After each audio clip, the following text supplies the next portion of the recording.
This is the Biz News Podcast, one-on-one conversations with experts in business and personal development.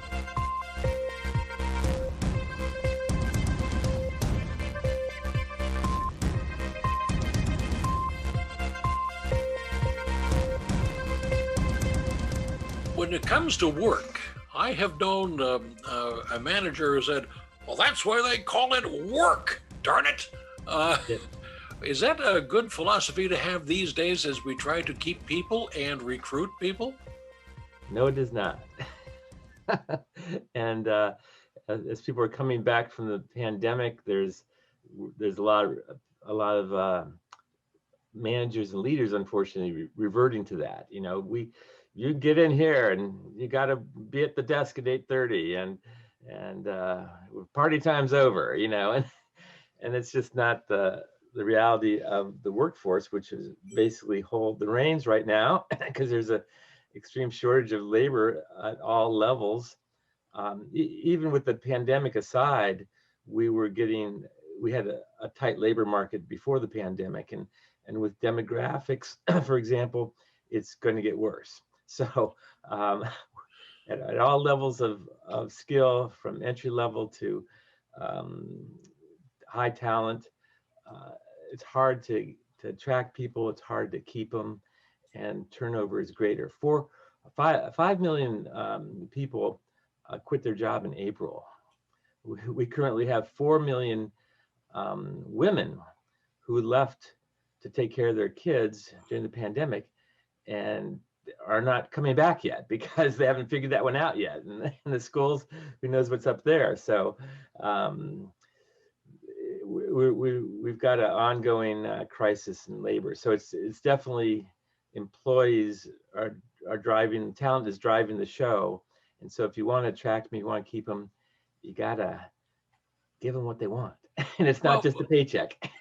Well, let me paint you a word picture of a company whose name I've forgotten, and they've probably gone out of business. It's Silicon Valley. During one of the booms, I went to interview the CEO, and I walked through the lobby, an atrium-sized lobby. It seemed to stretch up 20 stories. And there in the lobby was a gigantic slide. And behind the slide, there were foosball tables and pool tables. And I discovered that they provided free lunch, free dinner, free breakfast, because they wanted to keep the employees working and at their desks, of course. But is that the way to make employees come to your company and stay with it, to provide all of this stuff? Well, the things you described, maybe minus the slide, are kind of de facto almost required of high-tech Silicon Valley companies now. That's not even scratching the surface now. So to me, this is having fun isn't about getting a foosball table and providing free drinks in the fridge. That's a nice thing to do, but that's not the end of the story. Having fun is connecting with people about what they most want to get out of their work, and making it more meaningful. And fun is part of that meaning. For the younger generation, which currently make up the largest generation of the workforce, fun is a priority, and so that's just a reality. It's honestly a reality. So if you want to, you've got to have your version of fun, and it's not just getting a ping pong table and saying, okay, we're done.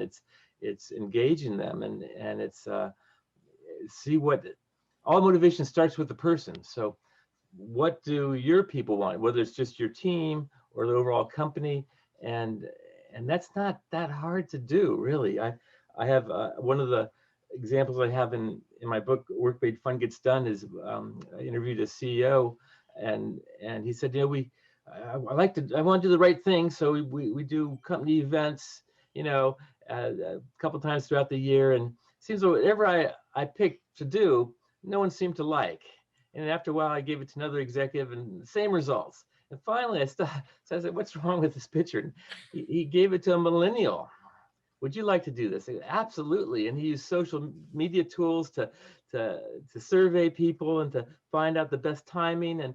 And came up with 3 alternatives, and they, took a vote on, and now they did something everyone loved. And actually, the one that they said that the first one they did was they did again, it was a family and employee gathering, and they did one of these medieval times shows where they put on a show, and they serve you turkey legs, and people are dressed up, and everyone just loved it.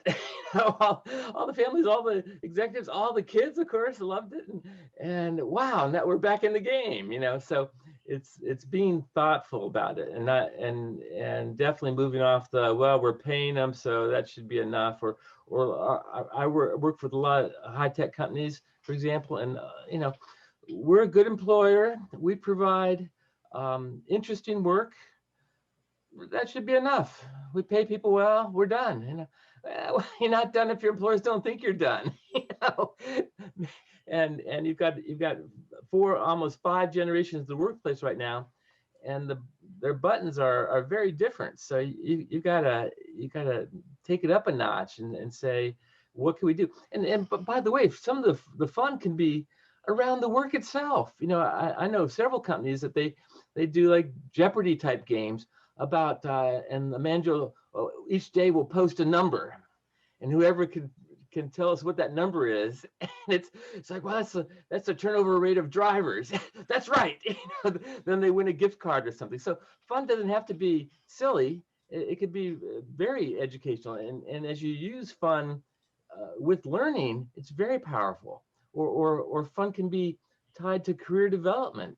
If you make your goals, whoever makes your goals this quarter, you can have a skip level meeting with your boss's boss to discuss your career. Wow, that's high interest to most people, and now it's an earned right, and then you brief your executives so they're up for that as well, and then you start doing more stuff like that, and now this is a great place to work, and it's not just because they pay well or I get a paycheck. Everyone gets a paycheck, but not many people feel excited about where they work. 85% of employees say they report they're overworked and underappreciated.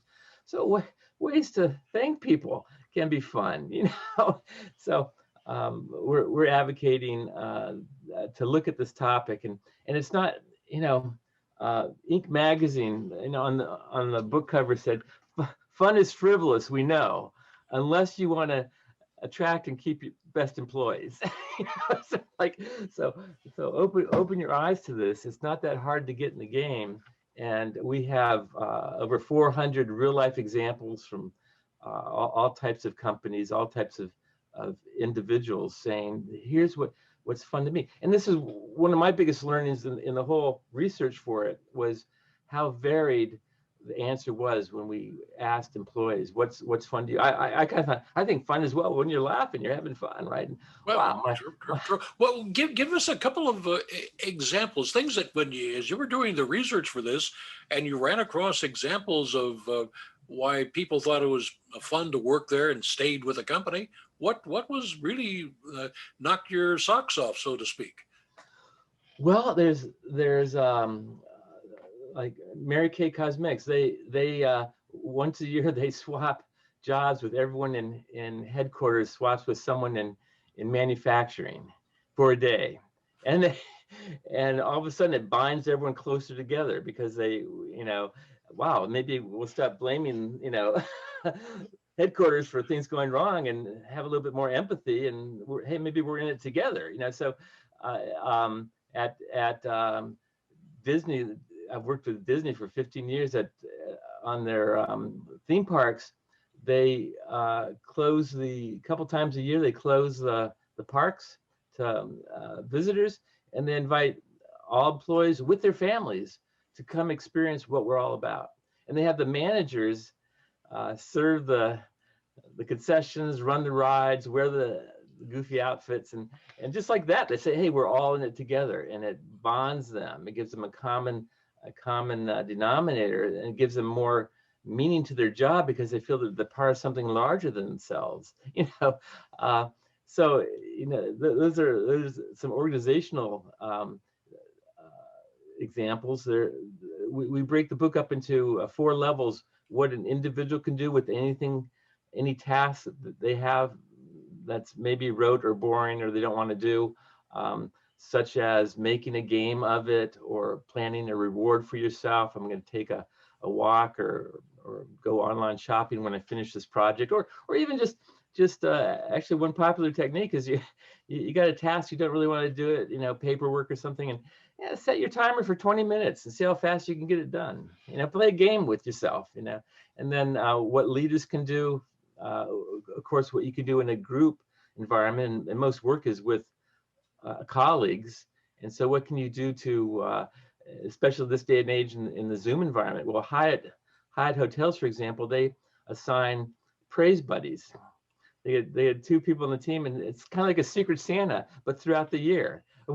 One you pay attention to what Mark's doing, and when you hear or see something he's doing right, then I want you to recognize him or call it out to the group.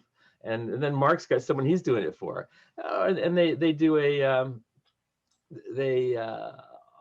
do kind of a interview everybody, an employee on the team, so they get to know each other better, because you can't work well with others without really knowing who they are. And so they have a little preference sheet that everyone fills out on, their favorite hobbies and their favorite food and what they do when they're not at work.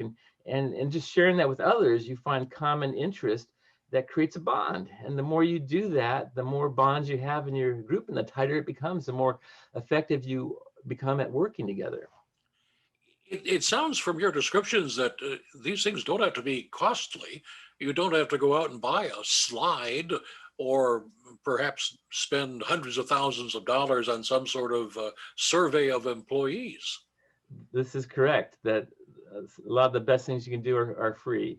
And then if you tap into the ideas that your employees have, it makes it easier. And then, and like, for example, I remember I was managing a department of about 20 people, and how can we, have a little bit more fun in our meetings? Well, we decided we did a bunch of stuff, but one of the things we had, each meeting, we rotate someone starting with a joke. And some people, weren't good at jokes, but they had a whole week to prepare, and then they got better at jokes, and it was fun. Even if it was a bad joke, it was still fun, and it kind of broke the ice. Or at ESPN, for example, when I worked with them, I had a manager tell me, whenever we start a meeting, we always start the same way. We, as a group, identify 5 things that are going well, 5 things. And that's our touchstone. That's our home base, our home room. And usually things, we can do that pretty easy, but sometimes we can't, because things aren't going that well. But we don't skip that step, and that gives us the confidence to take on the next challenge, next problem. So again, there's just a lot of, or on Zoom. We're on Zoom now. So what can you do on virtual stuff? Well, there's a lot you can do on virtual stuff. You can have one thing I like is, it's called a praise barrage. A praise barrage, and that is, hey, before we get started here, let's just go around the group we got here on Zoom, and as I call out someone's name, I like everyone else to call out what they most value about working with that person. Let's start with Tony. Okay, now Sally. And the whole thing takes 5-10 minutes, but I tell you what, when people hear what other people appreciate about what they contribute to the team, that gives them a sense of pride. And they're going to do those things even better going forward. It's human nature. And then next time you're together, in face to face, you can do it with index cards. Right? I want you to write any thank you notes you owe to someone else in the team, and you get 5 or 6 thank you notes from people you work with about the time you put your work aside to work on my task. You really saved me that day. Wow, people. That is powerful. It resonates with people, and we know one of the most proven principles of management is what you recognize gets repeated. So it's a practical benefit as well. This sounds like something that really ought to be a minor for business majors in college, almost. I'll settle for a conversation. But and again, just to say, another time that this isn't just silly, we share research throughout the book on these different aspects we talk about. And in the preface, we talk about the best place to work for in America. That survey that's done by the Best Places Institute out of San Francisco and is reported by the Fortune magazine once a year. That an analysis of the winners, that 82% of employees at the best places to work say this is a fun place to work. 82%. And for compared to the ones that applied but did not win, the also rans, I guess, 62%. So this dimension of fun is actually one of the largest differentials of all the factors that they analyze. So it's something's going on, and when people are having fun, they tend to be higher performers. They enjoy their work, who they're working with, who they're serving. They do it. They go above and beyond as a matter of course, and becomes a self-fulfilling prophecy. So it's our hope is that we help get more people in the game, and you don't have to be the CEO to say, okay, we're going to have more fun. There's examples where that happens. For example, the president of Belmont College in Nashville, he took a sabbatical and he visited high-performing companies for a year, and he came back and he said, every place I visited was a fun environment. We need to have more fun here. So he started a fun committee, got some volunteers and say, okay, you're in charge of fun, and see what you come up with, and maybe they need some budget, maybe they don't. A lot of times you could just be creative, let's have a potluck and everyone bring a dish from their national origin, or this let's have a crazy shirt day, Elvis day, it's unlimited potential of what you can do. And everything doesn't have to work either. It's okay because you learn from the ones that don't. How could we have done this one better? So how does this affect the bottom line? Because business, after all, still has to be business. Absolutely, and a lot of stuff that my focus on some of these softer areas, such as, and I've mentioned recognition several times. And fun as well, it does have a bottom line impact. If you do these things, for example, just in one proven aspect, your retention improves. People think twice about leaving. If they feel they're working for a good boss, the next one probably will not be that good. And it's only 1 out of 4 or 5 bosses you'll have in your career that you think are good. If you got one now and I'm having fun and they get me involved with decision making, and they ask me for opinions and ideas, and if I have a good idea, they allow me to pursue it and give me flexibility and autonomy and authority to get that done. Wow, I don't need to find other jobs. This job's working for me. And then they're always talking to me about, what do you want to do next? And where else would you like to go in our company, or maybe outside the company? How can I help you get to where you want to go? Wow, you have a manager that does those things. Man, you don't want to leave. And so, and at a time when, like I just said, 5 million people left their jobs in April alone, it's like being able to hold on to people is not a frivolous thing. And I've got research from the topic of recognition, thanking people, again, a fun, simple thing. It works with any employee, it works in any team. If you get it going as your organization, research indicates that your company employees will be 7 times more likely to stay with the organization for their career. So that's a pretty big pop for, you work in a lot of places. Hospitality turnover is 189% a year. Right now in healthcare, we've got 1 million nurse shortage. You need to hold on to everybody you got and then have ways to get them in the door. So, and what might that mean? Well, maybe the people that are progressive about it, let's do a concierge service. That we're going to hire someone, and this company is I know 4 or 5 that do this, that will run errands for employees, pick up their laundry, change the oil in the car. Well, that sounds frivolous, doesn't it? And it's going to be X dollars a month per person. And I've worked with hospitals that do that. And when it comes to evaluating it, they say, what did the nurses think? We made it available for everyone, but what did the nurses think? Because half the hospital is nurses, and it's almost impossible to hire them now. We got to keep everyone we got. The nurses loved it. You gave them bonus time in their life. Okay, we're going to do it again. We're going to keep doing it. And that's there's a little bit of experimentation. And in let me all let this. me backtrack on that. Did you say the employees are actually paying for that?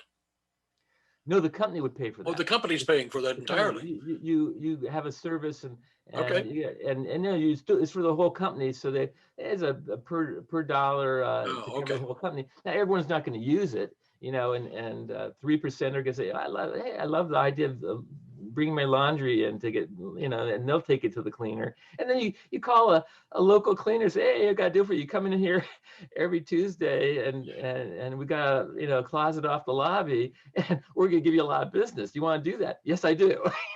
So again, you could be just smart about it. It's not just how much money can we pour into something like this. It's money plays a part as well, but I've seen a lot of people just be very creative. I worked with a company in Seattle where they had, for example, they had a big sales challenge, and the head of sales said, if we make this challenge, I will shave my head. and then everyone, you got something to banter about, and then God, you're gonna get first cut. And they gave the people that had stories, they got the first cut, and then for the whole company, he shaved his head. It became a symbol, a rallying cry. And that same company, for example, no, different company in Seattle, Perkins Coie, a law firm. They heard me speak, and they ran with it, and they created a happiness committee. Again, that sounds frivolous, doesn't it? But it included 5 people. No one knew who any of them were. It was anonymous.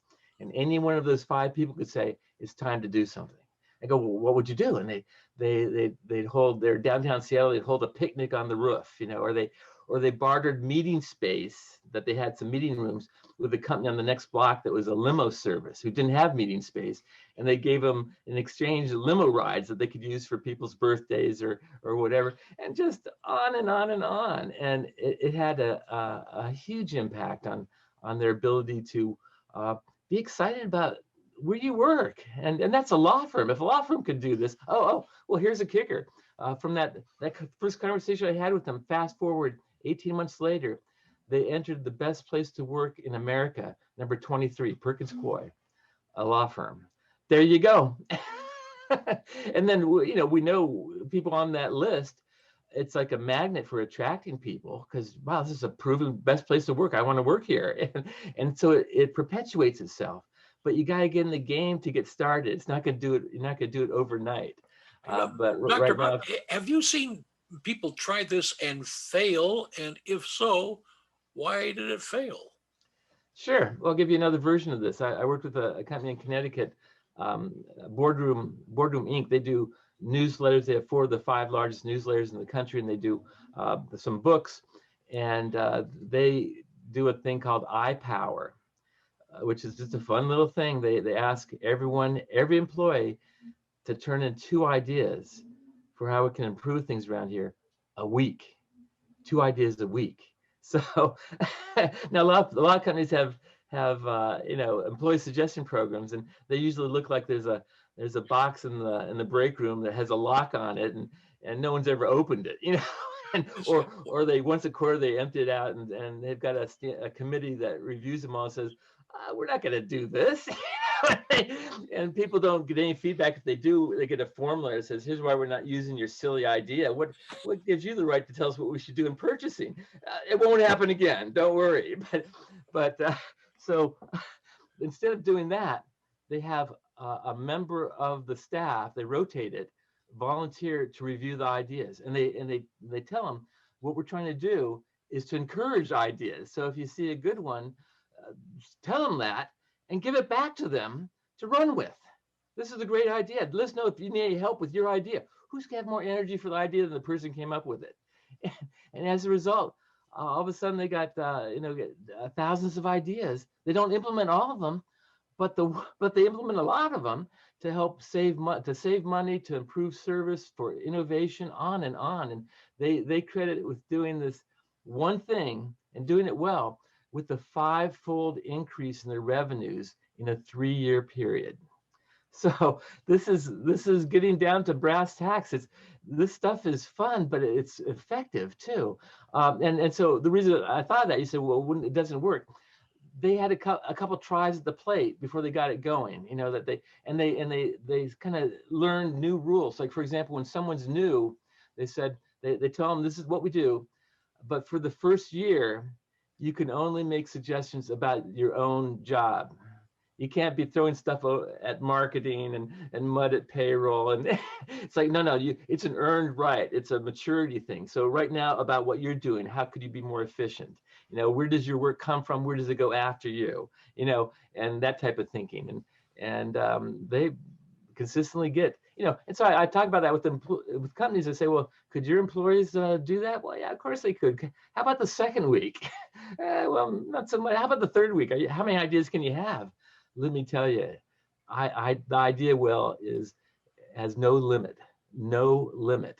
And if you tap into it, then people get better at ideas. And if you want to help them, do a bag lunch with someone in accounting and show them how to do a cost benefit analysis, and or interview some customers, and off you go. It's like, Which brings into mind, where do customers come into this? well, customers are, of course, the voice of the customer is very, very important, and I got my doctoral, my PhD from Peter Drucker, and he, said, what does the customer want? and that's where every business needs to start. And then how can we better do that? So it's the customers, you've got to have their voice in the company. And again, there's a lot of fun ways you can do that. I know a company that they give a unsung heroes award. People in the company that are doing a great job that aren't real visible, and they have that selected. They have their customers select that, and the customers nominates people that they work with in the company, and they select them, and then they have the customer come in and present the award to the employee in front of the whole staff. There's talk about getting good creed. Man, if the customer says, when I call your company, I ask for Sally because she always makes it happen, doesn't bounce me around 3 times, she gets on it. So Sally, way to go. Let's all do more of what Sally does. And just by, when you call out stuff, you make that person feel special, but you also send a message to everyone else. This is the type of thing that gets noticed around here. It's not just, make your numbers or you're out. It's like we're all pulling together. It's a joint effort. So capturing and harnessing the connection for everyone to the mission of the organization and to our core values, so they're not just on the wall and not in the practice. Do you find, from your consulting experience, do you find it's difficult to get all the key people on board with this at the same time, pulling in the same direction? Yeah, of course it is. Organization change is very iterative, and so and a lot of people ask me, well, what do you do with the naysayers? Well, initially you ignore the naysayers and you run with the people that see what you see and the potential that they want to have more fun here, or they want to have more recognition, and ignore people that say, oh, that's silly, whatnot. And then as you get it going and you can show results, then it could be more of a thing, and then maybe you get more budget to do it better, and you get there's a lot of tools, whether it's gift cards or software, that to make it more efficient and more effective, and where you can recognize people on your phone, for example, and where you can, like Facebook, where you can add on a comment to someone else that was recognized, or your boss can like it, or your boss's boss can like it. And as simple as silly as that sound, I work with companies where, I talk to the frontline employees. I just wish someone would notice who I am and what I'm doing. To have a comment that was posted publicly that their VP likes is a significant event for an employee. My VP knows who I am and what I did. Life is good. Or they could talk about it at dinner that night with their significant other. You won't believe who called me out today at work. Yeah. That could be a scary call. It's not privilege. Yeah. Or I worked with a CEO in New York City, and we're having beers, and he goes, no, Bob, we can't we have a real challenge holding on to people. And I said, well, why is it, you suppose that people come to work for you to begin with? Well, that's an easy question, because we're the best at what we do. Oh, great. So they're coming to learn? Yes, absolutely. And I just thought for me, I said, do they get a chance to do that once they join? And he kind of stepped back a little, goes, thought about it, goes, no, they don't actually. We put them in a little narrow job, and the top 50 managers are having all the fun, and they don't, they're in that job, and after 3 months, they're not learning anything new. They're kind of stuck, and start looking around. And I said, well, there you go. You figured out your own problem. So this guy who had been CEO of the company for 25 years, it was a company he founded. He went back to the office, and for the first time he said, we're going to start doing a breakfast once a month with one person from each department. And he and his open-ended meeting where they'd go around the group and everyone share one thing that they're excited about doing at work, including him. And he did that one time. He'd never done it in 25 years. He said, I can't believe I haven't been doing this. He learned so much about his own company from hearing the people that are working daily on it. And then every one of them, went home. Guess who I had breakfast with this morning? Yeah, the president. Yeah. It's sort of like the old philosophy, you walk the floor. Yeah. Tom Peters, management by walking around. Yeah, exactly. And that has a lot of, now again, we're challenged with the virtual environment. How do you walk around virtually? Well, when the pandemic first hit, initially engagement went up because managers had to start calling people, see what's going on, and they felt special because, hey, my manager called me. I usually don't talk to him for a month, or he storms in my office when I made a mistake, and now he's calling me to say, hey, I just want to, hey, how are things going? What are you hearing from the customer? What anything I can help you with? Wow, this is different. And so in the short term, it wasn't sustained, but in the short term, engagement actually went up. And now it's gone back down, and there's a lot of been burnout on Zoom and whatnot. So, but all said and done, 60 of the 62% of people that work from home, mainly professional employees, 2/3 of them want to continue to work at home going forward. And of those, a third have said that they will quit if forced to come into work full time. And my wife was one of them. She's got a virtual job. She was hired during the pandemic, and she's a computer scientist. She can work anywhere she wants, basically. And they said, well, yeah, we're gonna have people come in, and she said, well, okay, well, I'm out of here. So she's done a 45-minute commute for most of her career. She is so done with that. And they said, well, okay, a couple days a week, and then it was like 1 day a week. Okay, well, 1 day a week. And still, even then, she's saying, I'll give it to the end of August. Because 1 day a week is okay. We come in for meetings, but then she comes in, and it's like she's seen the people live that she usually sees on Zoom. So what, other than some chatter, it's and the whole time she's in the commute, it's like a waste of time. Dr. Bob, tell our listeners and viewers the name of your new book again. It is. This will stick in their brain. Work Made Fun Gets Done. Easy ways to boost energy, morale, and results. And as you indicated, Douglas, most of the ideas have little or no cost, and it's fun. It's fun.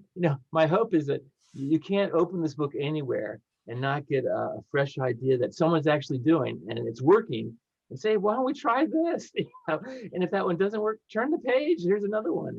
And so I know managers, and I've done a number of books, and they're all of this ilk in terms of real examples, low on theory, like research as seasoning, but mainly examples, real examples, cut down to the bare.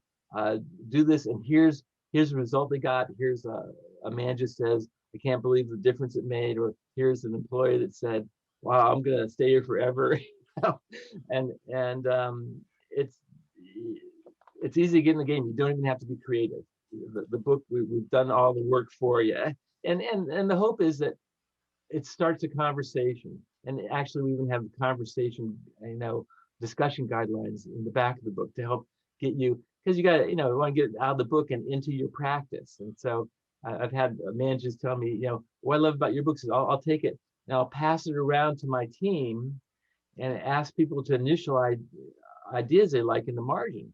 Now, you don't have to do any of those, but if you want to, press someone's buttons, what they think is special, you can do that thing and know that they're going to value it. Now, where can our viewers and listeners get more information about you and your services? I presume you might have a website. Yeah, thank you, Douglas. We www.drbobnelson.com. So drbobnelson.com. I've got most of my books. I've written 30 books. Most of them are there at discounted prices, cheaper than Amazon. But then I also do services. I do speaking at conferences, and I do consulting with companies. So it's I keep busy, and I love it, and I learn. Part of the thing, I've worked with thousands of companies at this point. I just finished a project with the United Nations, for example, and I learn from every client I work with, and what's working for them, and I pass that stuff on to other people. If it's something's not working, I keep that to myself. But the good news, and the specifics of how they pulled it off, many of the things that you were asking about here today, I'm quick to share and with a lot of details so you can pull it off. In fact, even in the book, we even make a point to list any company.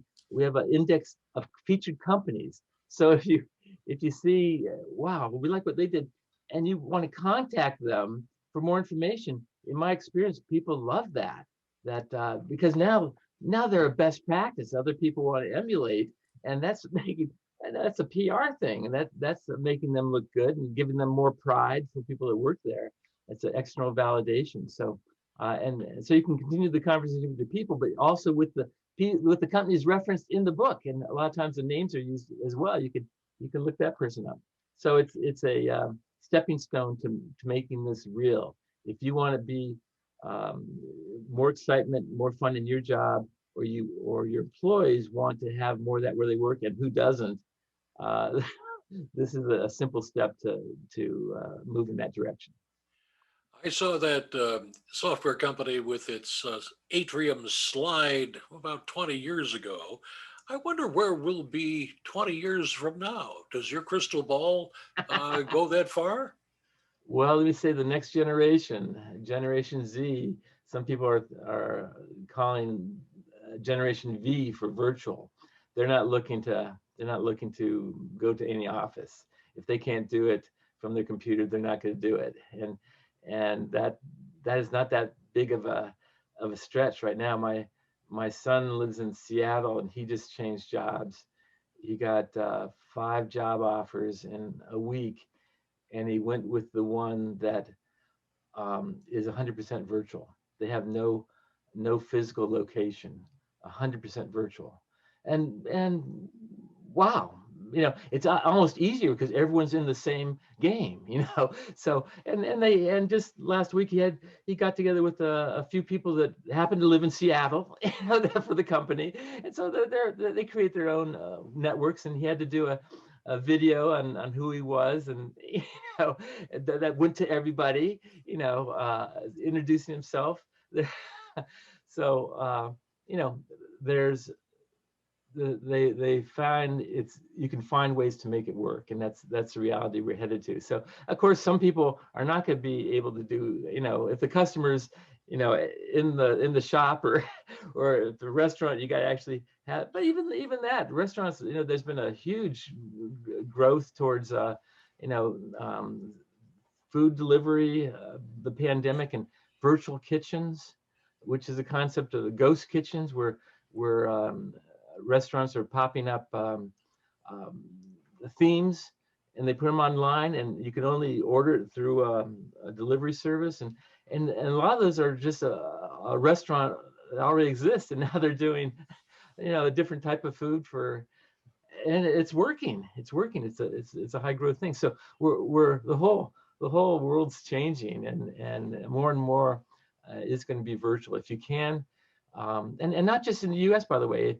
If the work can be done better, more effectively somewhere else around the globe, it will go there. For example, a lot of people don't realize that a lot of X-rays are X-rays they might just got with their doctor. A lot of them are read in South America, where they're more efficient. They have someone that just looks at chest X-rays all day, can spot deviations, or a lot of people don't realize that a lot of U.S. tax returns are filled out in Puerto Rico. It's wherever work can be done more efficiently. I've hired, and there's a bunch of services, Elance, for example, that have 2.5-3 million people online posted projects, hourly work of any type. You could pick them by country, by skills. I hired a guy out of Pakistan. He was a computer programmer, and he moonlighted at night creating spreadsheets for me. It was like $3 an hour. It was unbelievable. So it's work is good. I know it's kind of mind blowing, isn't it? And now you have different challenges with that. But if you could figure this out, it's very cost effective. And I've had some of the exact same projects done like that versus the same project done by someone in my community. A fraction of the price and more efficient, so it's a whole new world, and exciting time to be a part of work. When you get to book number 32, give us a call. We want to see what you're writing about. Well, the next one's going to be on life lessons from Stephen Jobs. How about that? All right. I'm doing it with the his VP of Human Resources that was a mentor for him for 8 years. And man, there's a lot of stories. There's it's a mixed bag, but I tend to focus on what we can learn, what are the positives. So, and he had a lot there to offer. Just be sure you write it on a Macintosh computer. Exactly, which has all the people that worked on that team signed their names inside the covers. How about that? That's pretty cool. Yeah, again, a simple thing that increases pride and again purpose and. You've been watching the Biz News Podcast. We welcome your input. Send your email to editor@biznews.com. Thanks for watching.